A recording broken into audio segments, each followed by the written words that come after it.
Leonardo da Vinci was born on April 15th, 1452, in the small town of Vinci in Tuscany, Italy. He was born out of wedlock, the son of Ser Piero, a notary, and a peasant woman named Caterina.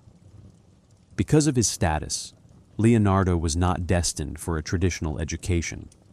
He would not inherit his father's profession, but his circumstances placed him in a unique position, free from certain expectations, yet able to observe the world with curiosity. The town of Vinci was surrounded by rolling hills, vineyards, olive groves, and streams.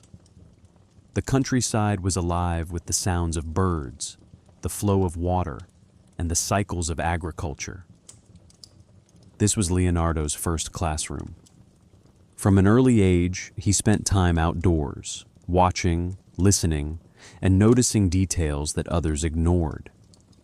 He was fascinated by the way birds lifted into the sky, by the patterns of leaves, and by the changing light across the hills. This attention to nature would shape his art and his science for the rest of his life. Leonardo's family was not wealthy, but his father Ser Piero had influence as a notary. Although Leonardo did not grow up in luxury, he was not poor either. He was raised mostly in his father's household, where he had access to books, writing materials, and connections that most peasants did not. Still, his illegitimate birth placed him outside the standard path of education. He did not study Latin deeply, nor did he train in advanced mathematics. This might have been seen as a disadvantage, but it freed Leonardo to learn by observing directly. As a boy, he drew constantly. He sketched animals, plants, faces, and machines of his imagination. He built small models and experimented with simple mechanisms. He was not content with what he was told. He wanted to see for himself. This spirit of curiosity defined him. When Leonardo was a teenager, his father noticed his son's talent for drawing. Ser Piero recognized that Leonardo's gift should not be wasted. He took some of Leonardo's sketches to Andrea del Verrocchio, one of the leading artists in Florence. Verrocchio was impressed. Soon, Leonardo was accepted into Verrocchio's workshop, a place where art, craft, and science came together. Florence at this time was the beating heart of the Renaissance. The city was alive with merchants, bankers, philosophers, and artists. Its streets echoed with debate, trade, and the clatter of construction. In this vibrant setting, Leonardo began his formal artistic training. In Verrocchio's studio, Leonardo learned to prepare paints, grind pigments, and stretch canvases. He studied sculpture, metalworking, and mechanics. He practiced perspective, anatomy, and the play of light on surfaces. The workshop was a school not only of technique, but of observation. Leonardo absorbed everything. One story, whether true or exaggerated, reveals his impact. Verrocchio was painting the baptism of Christ. He allowed Leonardo to paint one of the angels in the scene. The angel Leonardo painted was so graceful, so delicate, that it outshone the rest of the painting. Legend says Verrocchio was so humbled that he put down his brush and never painted again. Even if apocryphal, the story reflects the power Leonardo's talent had, even in his youth. During his time in Florence, Leonardo began to produce independent works. He painted altarpieces, portraits, and studies of religious themes. He explored movement, anatomy, and the natural world through sketches. But even in these early years, he developed a habit that would follow him throughout life, leaving works unfinished. His restless mind often jumped from one project to another, He was never satisfied with repetition. He always sought something new. In the years that followed his apprenticeship, Leonardo began to establish himself as an independent artist in Florence. Though still young, his reputation was growing. Clients admired his ability to capture subtle expressions, the softness of skin, and the play of light across fabrics.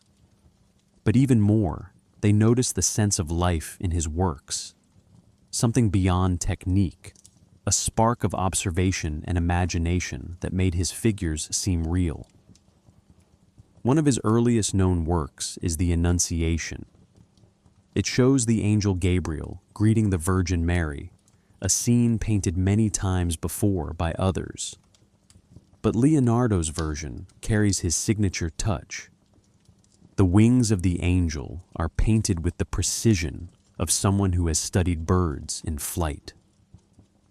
The folds of Mary's robe fall with delicate realism, and the background stretches into a detailed landscape, fading into mist and light, a technique Leonardo would refine throughout his career.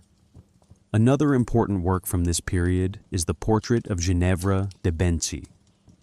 Painted around 1474, it is the only Leonardo painting that survives in the Americas today. The portrait shows a young woman with a serious gaze, framed by juniper leaves, which also form a play on her name. Unlike the stiff, formal portraits of the time, Ginevra looks alive, her skin luminous, her eyes thoughtful. It marked Leonardo as a portraitist of extraordinary ability. But Florence was filled with artists. Sandro Botticelli, Domenico Ghirlandaio, and others competed for the same commissions. Leonardo, despite his brilliance, sometimes struggled to secure steady work. He was known for his perfectionism, for taking longer than patrons expected, and for leaving projects incomplete. This reputation followed him, even as he produced extraordinary pieces. Still, he received commissions for altarpieces and religious paintings. One such project was the Adoration of the Magi, commissioned in 1481 for the monks of San Donato. Leonardo sketched a complex composition, the Virgin and Child surrounded by swirling figures, horses, and architecture in ruins. It was bold, dramatic, and ambitious. Yet, true to form, Leonardo never completed it. The unfinished painting remains a fascinating glimpse into his process. Figures emerging from underdrawings, gestures frozen in motion, a work alive in its incompleteness. By the early 1480s, Leonardo began to look beyond Florence. He wanted greater opportunities, larger commissions, and a patron who could match his ambitions. Florence had given him training and recognition, but Milan, under the rule of Ludovico Sforza, promised more. Milan was not only a political and military center, but also a place hungry for art and spectacle. In 1482, Leonardo wrote a famous letter to Ludovico Sforza. It was not simply a letter of introduction, it was a declaration of his abilities. In it, Leonardo listed his skills not primarily as a painter, but as an engineer. He promised designs for bridges, fortifications, weapons, canals, and machines of war. Only at the very end did he mention that he could also paint. This reveals much about Leonardo's mind. He did not see himself only as an artist, but as a universal thinker, capable of solving practical problems and creating wonders. Ludovico accepted him into his court. And so, Leonardo left Florence and moved to Milan, a city that would define the next 2 decades of his life. In Milan, Leonardo flourished under Sforza's patronage. He was given projects both artistic and engineering in nature. He designed stage sets for court entertainments, created plans for canals and fortifications, and painted works that remain among his greatest achievements. One of his earliest masterpieces in Milan was The Virgin of the Rocks. There are actually two versions of this painting, one in the Louvre and one in London. The work shows the Virgin Mary with the infant Jesus, John the Baptist, and an angel, all set in a mysterious rocky landscape. Unlike traditional religious paintings, Leonardo placed his figures in a natural grotto, surrounded by plants, water, and stone. The figures interact with gestures and glances, their bodies arranged in a triangle of harmony. The painting is suffused with atmosphere, light filtering as if through mist, plants rendered with scientific accuracy, yet imbued with symbolism. Around the same time, Leonardo painted The Lady with an Ermine. This portrait of Cecilia Gallerani, the young mistress of Ludovico Sforza, is one of the most striking portraits of the Renaissance. Cecilia turns her head gracefully, holding the white ermine in her arms. The animal, symbolizing purity, and also Ludovico himself, becomes part of the portrait's message. The sense of movement, the play of light, and the psychological depth of the sitter show Leonardo's genius for portraiture. Milan also gave Leonardo the chance to work on one of the most famous paintings in history, The Last Supper. This massive mural was commissioned for the refectory of Santa Maria delle Grazie.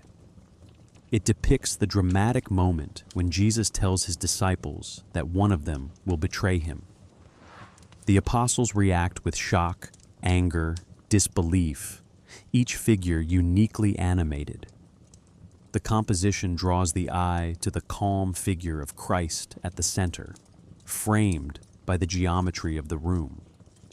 But Leonardo, always experimenting, used an untested technique instead of traditional fresco. He painted on a dry wall with tempera and oil, hoping for greater brilliance. At first, the effect was stunning, but the paint soon began to deteriorate. Within decades, the mural was already in poor condition. Still, despite its fragile state, The Last Supper remains one of the greatest achievements in Western art. As Leonardo worked in Milan, he also filled notebooks with studies. He sketched machines of war, flying devices, architectural plans, and anatomical drawings. His imagination spilled across the pages. Bridges that could be assembled quickly in battle, designs for armored vehicles, systems for draining marshes, and sketches of birds in flight. He was fascinated by motion, mechanics, and the possibility of human flight. These notebooks, never published in his lifetime, show the range of his genius. By the end of the 1490s, Leonardo had become a central figure at Ludovico's court. He was not only a painter, but also an engineer, entertainer, and designer. His ability to cross disciplines made him invaluable. Yet history would soon shift. The French invaded Milan in 1499, and Ludovico Sforza fell from power. Once again, Leonardo's life would change course. When Ludovico Sforza fell from power in 1499, Leonardo's time in Milan came to an abrupt end. The French armies swept into the city, and Leonardo found himself without a patron. He gathered what works he could, packed his notebooks, and left. His path led him back to Florence, the city of his youth, where he would spend the next several years. Florence had changed. It was a city alive with politics, wealth, and rivalry. Artists competed for recognition, each eager to prove themselves as the greatest master of their age. Among them was a young sculptor, named Michelangelo Buonarroti. Bold, fiery, and fiercely ambitious, Michelangelo was quickly becoming a star. When Leonardo returned, the two giants inevitably clashed. The rivalry between Leonardo and Michelangelo is legendary. Leonardo, in his late 40s, was celebrated but sometimes criticized for leaving works unfinished. Michelangelo, in his 20s, was full of energy, pride, and disdain for anyone he considered weaker. Their personalities could not have been more different. Leonardo elegant, thoughtful, refined. Michelangelo blunt, passionate, and sometimes harsh. And Florence had room for both, but not without conflict. The city commissioned both artists to paint murals in the Grand Hall of the 500 in the Palazzo Vecchio. Leonardo was assigned the Battle of Anghiari. Michelangelo was given the Battle of Cassina. These works were meant to glorify Florence's military victories and civic pride. Leonardo threw himself into the project. He designed a scene of furious combat, soldiers on horseback locked in violent struggle, faces contorted with rage, muscles straining, banners whipping in the air. The center of the design showed knights wrestling for control of a standard, their expressions full of raw emotion. It was a masterful conception, blending anatomy, motion, and drama in a way no one had attempted before. But as always, Leonardo was restless. He experimented with a new technique, hoping to achieve greater luminosity on the vast wall. Instead of true fresco, he tried applying oil-based pigments on dry plaster. At first, the colors glowed, but soon the paint began to drip and run. The process failed, and the mural was abandoned. What survives are sketches and copies by other artists, which hint at the brilliance that once was. Michelangelo, meanwhile, worked on his own battle scene with intense energy. But he, too, left his painting unfinished, called away to Rome to sculpt the ceiling of the Sistine Chapel. Thus, both works became legends in their incompletion, reminders of the restless ambition of the Renaissance. Despite these setbacks, Leonardo continued to receive commissions. In 1502, he briefly served as a military engineer for Cesare Borgia, the ruthless son of Pope Alexander VI. He traveled across central Italy, designing fortifications, canals, and surveying maps with a precision far ahead of his time. His sketches from these journeys are some of the earliest examples of true topographical mapping. Back in Florence, Leonardo began a portrait that would become the most famous painting in the world, La Gioconda, known as the Mona Lisa. The sitter is believed to be Lisa Gherardini, the wife of a Florentine merchant named Francesco del Giocondo.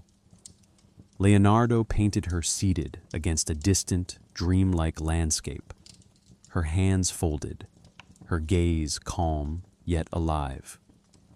What makes the Mona Lisa extraordinary is not only the sitter's mysterious smile, but Leonardo's mastery of sfumato, the delicate blending of tones so that edges dissolve into softness. The transitions between light and shadow are imperceptible, creating a lifelike presence unlike anything seen before. Her eyes seem to follow the viewer. Her smile changes depending on the angle. It is both intimate and distant, ordinary and divine. Leonardo worked on the Mona Lisa for years, perhaps decades.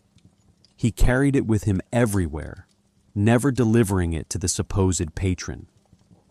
It became not just a commission, but a personal work, an evolving masterpiece that embodied his pursuit of perfection.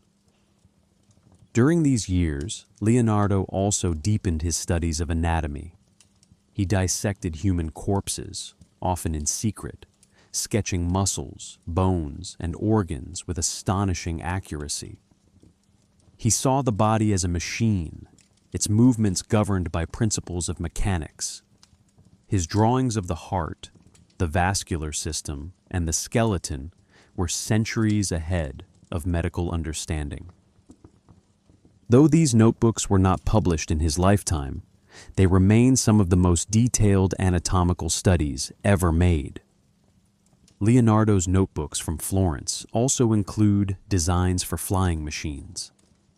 He studied birds in flight, drawing their wings in motion, noting how air flowed across feathers. He designed contraptions with wings, pulleys, and gears, machines that might lift a human into the sky. Though none were built successfully, they reveal his tireless curiosity, his dream of conquering nature's secrets. Yet despite all his genius, Leonardo's reputation in Florence was mixed. Some admired him as the greatest mind of his age. Others criticized him for his delays, his endless experiments, his tendency to leave things undone. He was brilliant, yes, but unreliable.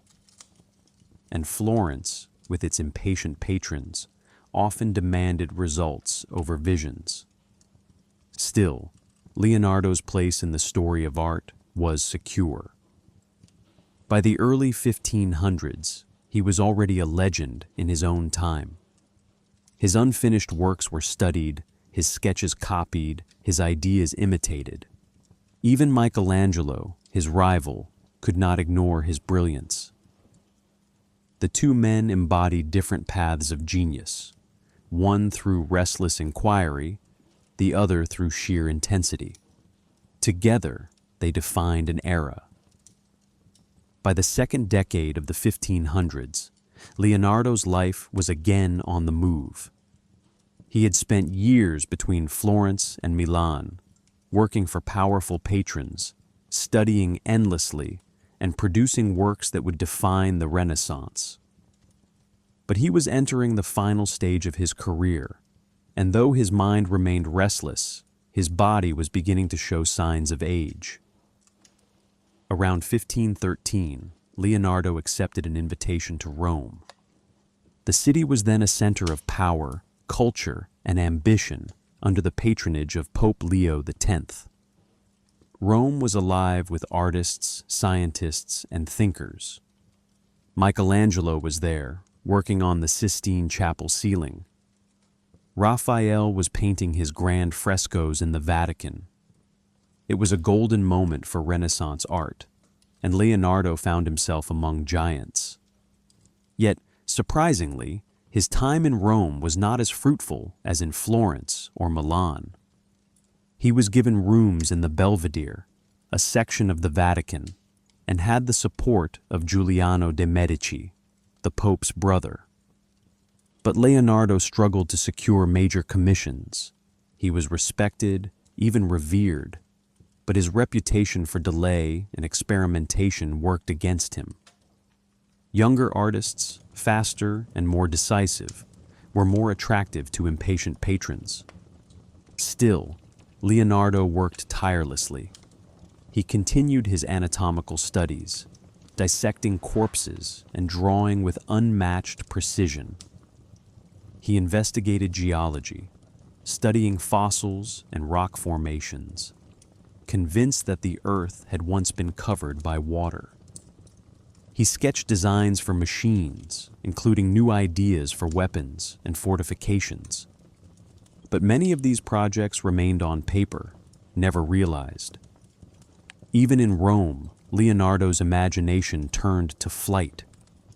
He observed birds, drew wings and feathers, and continued to refine his flying machines. He believed that the human dream of flight was within reach. His notes show calculations, diagrams, and experiments, though he never achieved success. Yet, in his failure, he left the foundation for future generations to pursue. By 1516, Leonardo was 64 years old. His health was declining. His right hand may have been partially paralyzed, but his mind was as sharp as ever. That year, he accepted an invitation from King Francis I of France. The French monarch admired Leonardo deeply and offered him not just work, but freedom. Leonardo moved to France, settling in the Château du Clos Lucé near Amboise, where he would spend the last 3 years of his life. In France, Leonardo lived in comfort. Francis I treated him with honor, often calling him "my father." The king visited him frequently, asking for advice, discussing philosophy, and admiring his works. Leonardo brought with him several paintings, including the Mona Lisa, which would remain in France after his death. Though his health limited him, Leonardo continued to draw, to design, and to dream. He worked on studies of hydraulics, mechanics, and architecture. He planned grand projects, even as his strength waned. His notebooks from this time are filled with reflections on nature, movement, and the unity of all things. On May 2nd, 1519, Leonardo da Vinci died at the age of 67. It is said that King Francis was at his side when he passed, though this detail may be legend. He was buried at the chapel of Saint-Florentin in Amboise. Centuries later, his remains were moved, but his memory never faded. Leonardo's death marked the end of an extraordinary life, but his legacy continued to grow. He left behind fewer than 20 finished paintings, yet each one changed the history of art. He left thousands of pages of notebooks, sketches, and designs, many unpublished until centuries later. They reveal a mind unlike any other, curious, restless, always searching for connections between art, science, and the world around him. In his final notes, Leonardo wrote of water, flight, anatomy, and geometry. He reflected on the fleeting nature of life and the eternity of knowledge. He seemed to understand that his works, though incomplete, would endure. And indeed, they have. Today, Leonardo is remembered not only as an artist, but as the embodiment of the Renaissance spirit. His paintings, The Last Supper, The Virgin of the Rocks, the Mona Lisa, remain among the most studied, admired, and reproduced in history. His notebooks continue to inspire scientists, engineers, and dreamers. His vision of flight, of machines, of human anatomy, all point to a man centuries ahead of his time. His private life, too, is veiled in shadows. Leonardo never married, never had children, and left few clues about his intimate relationships. He was once accused of sodomy in Florence, though the charges were dropped. Some believe he had close bonds with his pupils and assistants, especially Salai, who lived with him for decades and inherited several of his works. But the details remain uncertain. The absence of clarity has only fueled speculation, turning Leonardo into a figure whose personal life is as enigmatic as his art. Even his religious views remain debated. Living in an era of faith, Leonardo filled his paintings with Christian themes. Yet his notebooks rarely mention God in personal terms. Instead, he wrote of nature, of laws, of universal order. Some see him as deeply spiritual, finding divinity in the harmony of the world. Others see him as quietly skeptical, a man of science who cloaked his beliefs in silence to avoid conflict with the church. The legends grew even more after his death. Stories claimed that Leonardo possessed knowledge forbidden in his time. Some described him as a magician, others as an alchemist, others still as a prophet whose inventions predicted the future. Centuries later, writers and filmmakers would transform him into a symbol of hidden wisdom. From esoteric societies to best-selling novels, Leonardo became less a historical figure and more a canvas for mystery itself. The truth, of course, is more complex. Leonardo was a man of immense curiosity, whose habits, mirror writing, unfinished projects, cryptic drawings, invite interpretation. But mystery was not his goal. He was not hiding a single secret waiting to be revealed.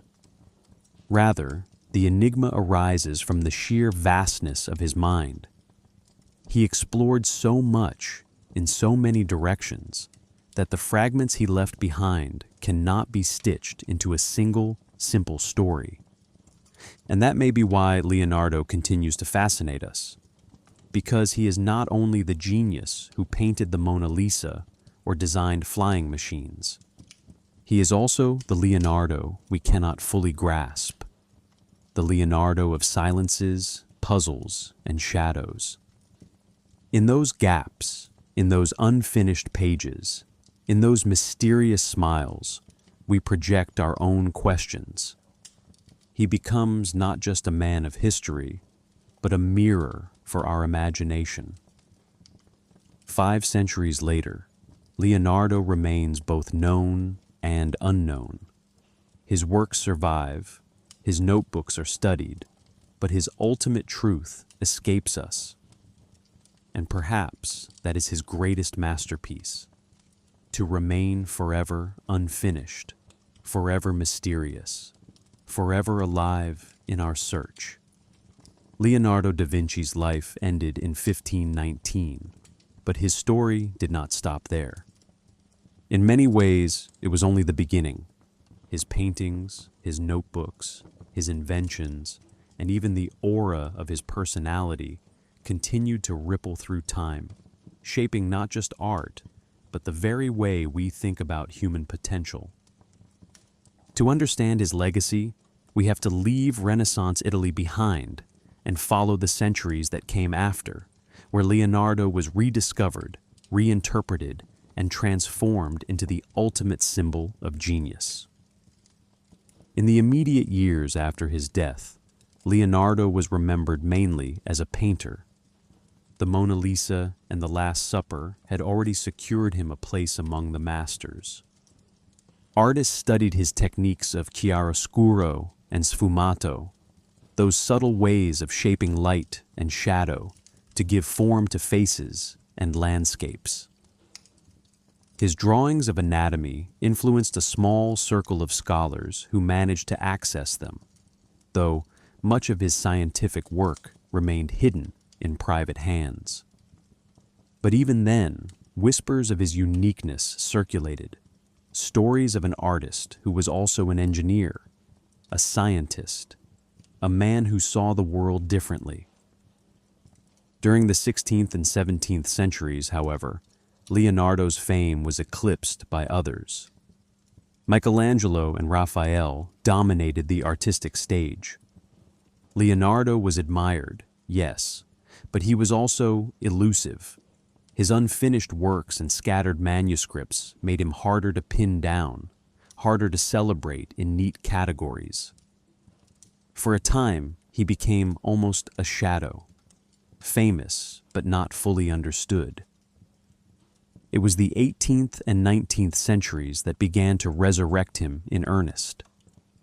This was the age of enlightenment and romanticism, when curiosity about universal knowledge, nature, and human creativity flourished again. Scholars stumbled across his notebooks, dusty and scattered in libraries and private collections. When they began to publish fragments, the world was astonished. Here was not just a painter, but a thinker who had sketched flying machines centuries before airplanes, who had mapped the flow of water as if he were a modern hydrologist who had dissected bodies with the precision of a surgeon. The rediscovery of these notebooks was like uncovering a time capsule of the Renaissance mind. In the 19th century, Romantic writers painted Leonardo as a kind of mystical genius, an isolated, almost superhuman figure who stood apart from the world. They loved his enigmatic smile in the Mona Lisa and saw in it the reflection of the eternal mystery of art. For them, Leonardo was not only a man of science, but a poet of knowledge, someone whose curiosity was itself a work of beauty. This romantic image of Leonardo as the solitary genius still lingers today, shaping much of how we talk about him. The 20th century, however, gave Leonardo a new dimension. As science and technology advanced at breakneck speed, people looked back and realized that Leonardo had dreamed of much of it first. Helicopters, submarines, tanks, bridges, even robots. His notebooks contained sketches that seemed to anticipate modern machines. Of course, many of these designs would not have worked as drawn, but the imagination behind them was unmistakable. For engineers and inventors, Leonardo became a hero, proof that creativity knows no boundaries, that one mind could leap centuries ahead. At the same time, art historians began to appreciate him in fresh ways. The restoration of the Last Supper, fragile and damaged though it was, reminded the world of his daring vision. The growing fame of the Mona Lisa, especially after it was stolen in 1911 and recovered 2 years later, turned it into the most famous painting on Earth.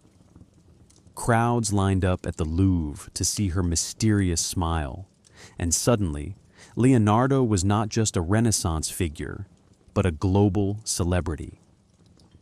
The 20th century also saw Leonardo become a figure in popular culture. Writers, filmmakers, and musicians borrowed his image endlessly. In novels, he was depicted as a secret master of knowledge. In movies, his inventions came alive as fantastical machines. Comics and children's books made him into a character of adventure. By the time Dan Brown's The Da Vinci Code appeared in 2003, Leonardo had already been woven into the fabric of myth. The book and its film adaptation turned him into the ultimate symbol of hidden truths and conspiracies, cementing his place not only in history books, but in the imagination of millions. Yet, the true legacy of Leonardo is not just in the myth, but in the way he inspires how we think about learning itself. In an age of specialization, Leonardo represents the opposite, the idea that one person can embrace all fields of knowledge. He painted, engineered, dissected, designed, wrote, and speculated. He moved from the human body to the cosmos, from the structure of a bird's wing to the design of a fortress. This holistic vision, the refusal to see barriers between art and science, has become one of the most powerful lessons he left behind. Universities today celebrate Leonardo thinking as a model of interdisciplinary study. Scientists, artists, and entrepreneurs alike cite him as an example of what happens when imagination is not confined to one discipline. To be called a Da Vinci is to be seen as someone of universal curiosity, someone who dares to connect dots others do not. But his legacy also carries warnings. For all his brilliance, Leonardo left many projects unfinished. He dreamed more than he built, sketched more than he published. Some argue this shows the limits of even the greatest mind, that genius without discipline risks dispersing into fragments. Others, however, see in this very incompleteness the essence of creativity. The idea that exploration is more valuable than the final product. In Leonardo's unfinished works, we see the courage to attempt the impossible, even if it can never be completed.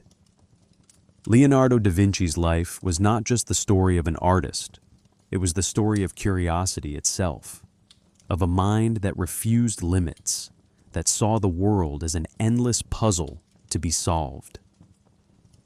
In his search for knowledge, he created beauty.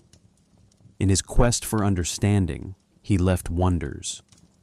And in his refusal to settle for the ordinary, he became extraordinary. In Milan, during the late 1490s, Leonardo received one of the most important commissions of his career. The Dominican friars of Santa Maria delle Grazie asked him to paint a mural for their refectory. The subject was the Last Supper, the moment described in the Gospel of John, when Jesus announces that one of his disciples will betray him. The theme was traditional, but Leonardo transformed it into something entirely new. Instead of static figures lined in solemnity, he created a scene alive with tension. Jesus sits at the center, calm and resigned, his hands open in acceptance of his fate. Around him, the apostles explode in gestures of shock, anger, disbelief, and fear. Each one reacts differently. Some shout, some whisper, some recoil. The composition becomes a theater of human emotion, frozen in paint. Leonardo placed Christ at the vanishing point of the perspective lines, so that all geometry in the room leads to him. The ceiling beams, the windows, the walls, all converge behind his head, forming a subtle halo. This was not only artistry, but also mathematics, using perspective to reinforce meaning. But Leonardo, as always, was an experimenter. Traditional fresco required painting quickly on wet plaster, a method that allowed for durability, but not subtlety. Leonardo wanted the softness of oil, the blending of sfumato, the delicacy of detail. So he tried a hybrid technique, tempera and oil on dry plaster. At first, the results were dazzling. The colors glowed, the details shone, the figures seemed alive. Yet the technique proved unstable. Within a few decades, the paint began to flake. Humidity, smoke, and neglect worsened the decay. By the 17th century, observers wrote that the painting was already in ruins. During the Napoleonic Wars, soldiers even used the refectory as a stable. The mural suffered badly, and only fragments of Leonardo's original brushwork survived. Over the centuries, the Last Supper underwent many restorations. Some were clumsy, repainting entire sections, altering details, and covering Leonardo's vision with heavy hands. By the 20th century, the painting was nearly unrecognizable. Then, in 1978, a major restoration began. It lasted more than 20 years, using modern techniques to remove layers of dirt and overpainting. The result, completed in 1999, revealed faint but genuine traces of Leonardo's genius. Soft gestures, delicate expressions, and the power of his composition. Today, visitors to Milan can still stand in front of the Last Supper. Though much of it is lost, the essence remains. The silence of the room, the faded figures, the sense of human drama, they all remind us why the mural is considered one of the greatest works of Western art. It is not only a painting, but an event. While working on the Last Supper, Leonardo also pursued other interests. He was employed by Ludovico Sforza not only as a painter, but as an engineer and inventor. His notebooks from this period are filled with sketches of machines, bridges, fortifications, weapons, and devices for irrigation. He designed an armored vehicle, a precursor to the modern tank. It was shaped like a turtle shell, bristling with cannons, meant to move across the battlefield. Though it was never built, it showed Leonardo's ability to imagine possibilities centuries ahead. He also created designs for flying machines. Some resembled giant bats, with wings that a man might flap using pedals and pulleys. Others were closer to helicopters, with spiraling rotors meant to lift into the air. None of these devices were practical with the technology of the time, but the drawings remain astonishing in their vision. Leonardo's studies of water were equally impressive. He observed how rivers carved valleys, how currents moved, how eddies formed behind obstacles. He sketched machines for channeling water, for dredging rivers, for diverting floods. He saw water not only as a force of nature, but as a key to engineering and life itself. These ideas reveal Leonardo's dual nature. He was an artist who painted saints and angels with unmatched grace. But he was also an engineer, imagining machines of war and systems for controlling rivers. To him, art and science were not separate disciplines, but two ways of understanding the same world. And through it all, he filled his notebooks with words and images. The pages teem with sketches of plants, dissections of animals, diagrams of gears, and mirrored handwriting flowing across the margins. Written backward, from right to left, his notes seem coded, though likely it was only his habit as a left-hander. These notebooks were his laboratory, his museum, his theater of thought. During this period, Leonardo was admired not only as an artist, but as a man of wonder. Courtiers, nobles, and scholars visited him to see his inventions, his drawings, and his performances. Today, 500 years after his death, Leonardo lives everywhere. In the Louvre, where millions of visitors stare at the Mona Lisa. In museums, where his notebooks are displayed like holy relics. In schools, where his sketches of machines are studied alongside lessons in physics and engineering. In pop culture, where his name evokes mystery, brilliance, and imagination. Even in technology, where designers and scientists proudly claim to carry on his spirit of innovation. He is also present in the debates of our time. As artificial intelligence rises, as space exploration advances, as medicine discovers new frontiers, people look to Leonardo as the eternal reminder that human creativity has no boundaries. If one man in the 15th century could imagine flight, machines, and new ways of seeing, then perhaps our own visions of the future are not so far-fetched. In this sense, Leonardo da Vinci is not just history, he is prophecy. What, then, is the true measure of his legacy? It is not only the paintings, though they remain immortal. It is not only the inventions, though they dazzle with foresight. It is the spirit he embodied, curiosity without end, the belief that the world is full of mysteries to be explored. Leonardo did not accept limits. He did not see walls between disciplines. He embraced the unknown, and in doing so, he became timeless. Perhaps that is why we cannot stop talking about him, because Leonardo da Vinci is not only a figure of the past, he is a challenge to the present. He asks us, how much are you willing to see? How far are you willing to question? How much of the world are you willing to embrace? And so, 5 centuries later, his legacy remains alive, not because we solved the mystery of Leonardo, but because the mystery continues to grow. He is the unfinished project we are still trying to complete. the mirror in which we still search for ourselves.